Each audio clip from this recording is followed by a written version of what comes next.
Traditionally, if you wanted to use both speakers and a headset, every time you wanted to switch between the two, you'd have to go into Windows, change the default audio device. It was all pretty annoying, and it ruins that sort of fluidity of messing about with different things.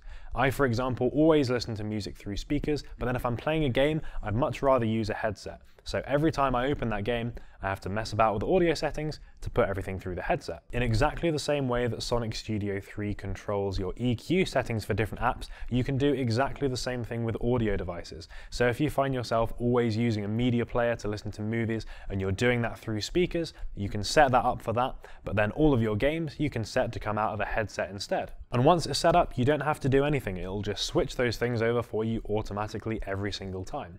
What's even better is that you can actually use both of those devices simultaneously. So if someone's watching a Twitch stream, for example, on one monitor, and then on another monitor you decide that you want to play a game and use a headset, then you can do exactly that without ruining that person's Twitch or video experience. But I think if I remind people to use the pro sub, it just sounds like I'm saying, use it in my channel! And that's not necessarily what I mean. I just mean use your pro sub, because you might as well let it benefit somebody on Twitch rather than nobody, so it's one of those things.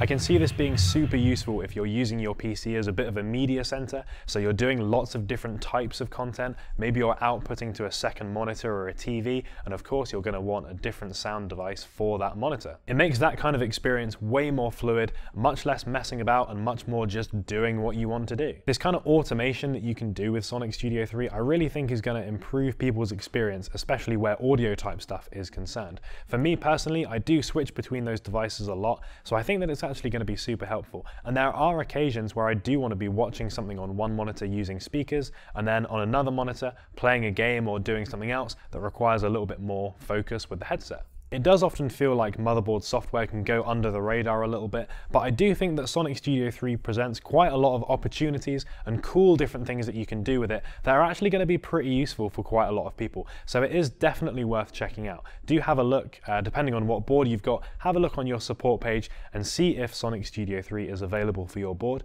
And if it is, why not give it a little try?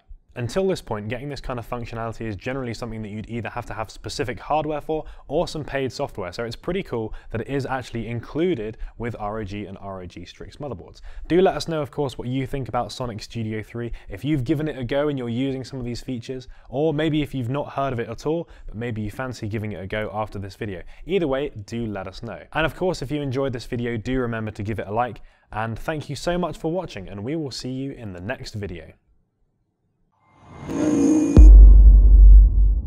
ASUS